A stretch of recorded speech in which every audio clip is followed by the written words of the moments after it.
Hello guys, स्वागत है आप सभी का हमारे यूट्यूब चैनल जीके भी स्टडीज़ में। और आज का जो हमारा टॉपिक है वह है प्रोपोजिशनल लॉजिक। ये हमारे बीटेक थर्ड सेमेस्टर में आता है। ये एग्ज़ाम के पॉइंट ऑफ व्यू से बहुत इंपॉर्टेंट है, जिसे आज मैं इस वीडियो में कवर करने जा रहा हूँ। चलिए शुरू करते हैं आज का वीडियो। प्रोपोजिशनल लॉजिक होता क्या है? प्रोपोजिशनल लॉजिक को स्टेटमेंट भी कहते हैं। अब ये होता क्या है, हम इससे इस डेफिनेशन से समझ सकते हैं। ए स्टेटमेंट और proposition is a declarative sentence that is either be true और फॉल्स बट नॉट बोथ। हम इस डेफिनेशन से ये समझा है कि ए स्टेटमेंट और प्रोपोजिशन, एक स्टेटमेंट और एक प्रोपोजिशन एक डिक्लेरेटिव सेंटेंस होता है जो कि या तो ट्रू हो सकता है या फिर फॉल्स बट नॉट बोथ, मगर दोनों नहीं हो सकता है। अभी डिक्लेरेटिव सेंटेंस आखिर होता क्या है, हम इसे इस एग्जांपल से समझ सकते हैं। The capital of UP is Lucknow is a declarative sentence. तो यहाँ पे the capital of UP is Lucknow, ये एक डिक्लेरेटिव सेंटेंस है। अब इसकी वैल्यू ट्रू है क्योंकि हमें पता है कि लखनऊ का जो कैपिटल है वो यूपी है। ठीक है, अब हम इसे दूसरे एग्जांपल से समझते हैं। 5 + 4 इज इक्वल टू 10। अब हमें पता है कि ये स्टेटमेंट बिल्कुल फॉल्स है क्योंकि 5 + 4 इज इक्वल टू 9 होता है, इसलिए ये स्टेटमेंट हमारी जो होगी वो फॉल्स होगी। और यहाँ पे लिखा हुआ है, नेक्स्ट एग्जांपल देखते हैं। यहाँ पे लिखा हुआ है कि 3 इज़ ग्रेटर देन 9, ये भी बिल्कुल फॉल्स है क्योंकि हमें पता है कि 3 9 से बड़ा नहीं होता है, 3 9 से छोटा होता है। ठीक है, अब एक और एग्जांपल से हम इसे समझते हैं। x² इज इक्वल टू 36, इसकी रेंज है 6 - 6। मतलब यहाँ पे x की जो वैल्यू हो सकती है या तो वो 6 हो सकती है या फिर -6 हो सकती है। अगर हम यहाँ पे x² की वैल्यू 6 रखते हैं तब भी हमारे पास 36 आएगा, और अगर हम x² की वैल्यू -6 रखते हैं तब भी हमारे पास 36 आएगा, जो कि ट्रू है। तो हमारे ये डिक्लेरेटिव सेंटेंस है, ये ट्रू वैल्यू दे रहा है। अब हम नेक्स्ट स्टेटमेंट देखते हैं। ब्लड इज़ रेड, हमें पता है कि इंसान का ब्लड ज़्यादातर रेड होता है, तो ये भी स्टेटमेंट ट्रू है। और 2 + 3 = 5 होता है, ये भी स्टेटमेंट ट्रू है। द अर्थ इज़ राउंड, ये भी स्टेटमेंट ट्रू है। मतलब जो डिक्लेरेटिव सेंटेंस है, एक ऐसा सेंटेंस होता है जो हमें ट्रू देता है, या तो ट्रू वैल्यू देगा या फिर फॉल्स, मगर दोनों नहीं देगा, जैसे हमने यहाँ पर देखा। अब ये तो बात हो गई डिक्लेरेटिव सेंटेंस, या फिर इसे स्टेटमेंट कहते हैं। डिक्लेरेटिव सेंटेंस यदि ट्रू वैल्यू हो या फिर फॉल्स वैल्यू हो, वो हमें दो ही वैल्यू देता है। डिक्लेरेटिव सेंटेंस हमें ट्रू या फॉल्स वैल्यू देता है, इसे हम स्टेटमेंट कहते हैं।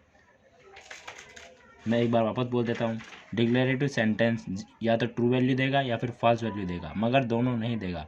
और इसी डिक्लेरेटिव सेंटेंस को जो ट्रू या फॉल्स वैल्यू देगा, इसे हम स्टेटमेंट बोलते हैं। चलिए हम इसे अब हम ये जानते हैं कि नॉट स्टेटमेंट क्या होता है, जो स्टेटमेंट ना हो। जैसे ये वाला यहाँ पे एग्जांपल, हाउ आर यू, ये एक स्टेटमेंट नहीं है, ये एक इंट्रोगेटिव सेंटेंस है।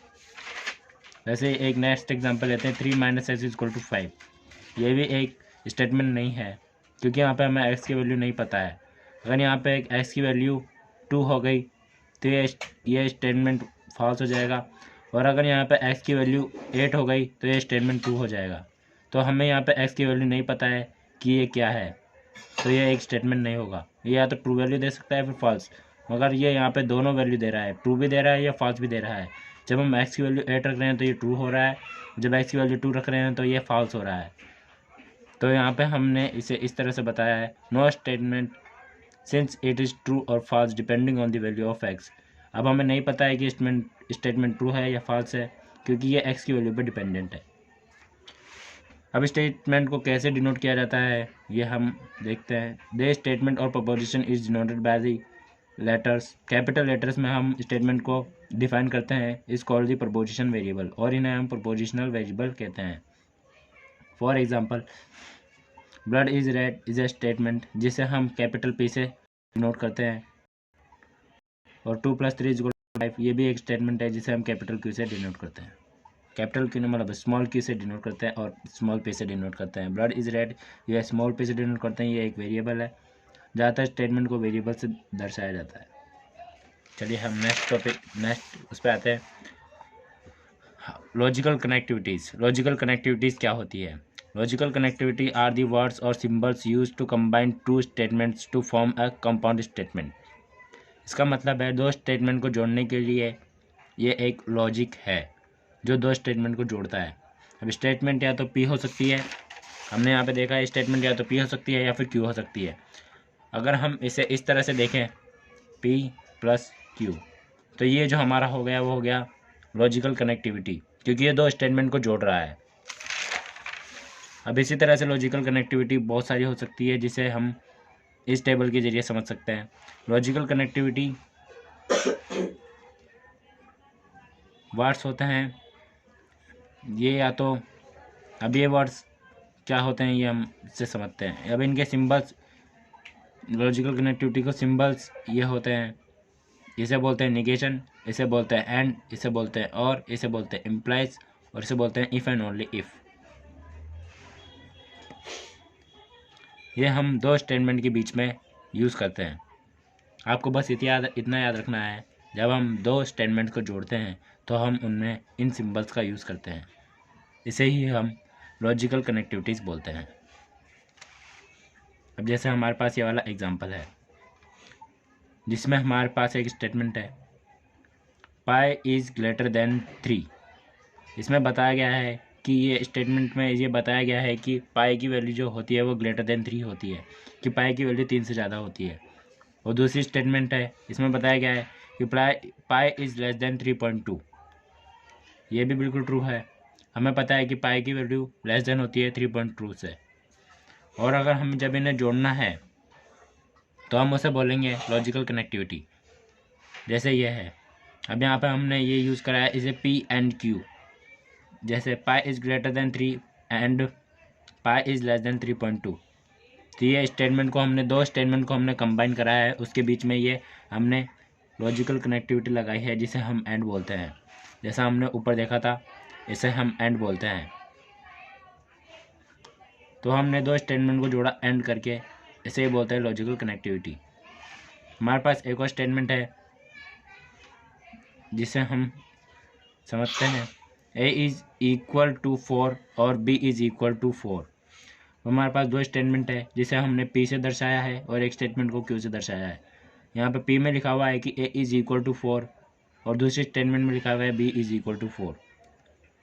तो हम इसे इस तरह से दर्शा सकते हैं p और q, जहाँ पे p एक स्टेटमेंट है और q भी एक स्टेटमेंट है, जिसे हम इस तरह से पढ़ते हैं a इज़ इक्वल टू 4 और b इज़ इक्वल टू 4।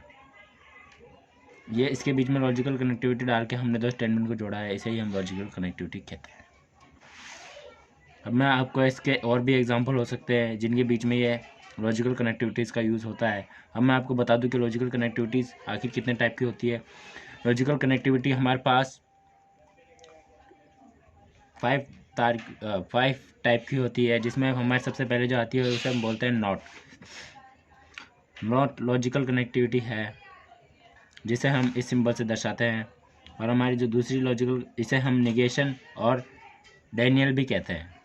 अब हमारे पास अलग लॉजिकल कनेक्टिविटी आती है, उसे बोलते हैं हम कंजक्शन। कंजक्शन को हम एंड कहते हैं और इसे हम इस सिंबल से दर्शाते हैं। और जो अगली आती है उसे बोलते हैं डिजक्शन, जिसे हम और कहते हैं, इसे इस सिंबल से दर्शाते हैं। और अगली जो आती है उसे बोलते हैं कंडीशनल, इसे हम इफ़ देन ओनली इफ़, इसका वर्ड है, इसे वर्ड्स में इस तरह से रिप्रेजेंट करते हैं, उसका सिंबल होता है ये। इसे हम इम्प्लाइज भी कहते हैं। और इफ़ एंड ओनली इफ़, इसे हम बाय कंडीशनल कहते हैं और इसे इस सिंबल से रिप्रेजेंट करते हैं। आई होप आपको ये वीडियो अच्छी लगी होगी। अगर आपको ये वीडियो अच्छी लगी और आपको समझ में आया तो इस चैनल को लाइक करें, सब्सक्राइब करें। Thank you for watching. 泣かない世界、それを作りたくて俺はスパイになったんだ。思いっきり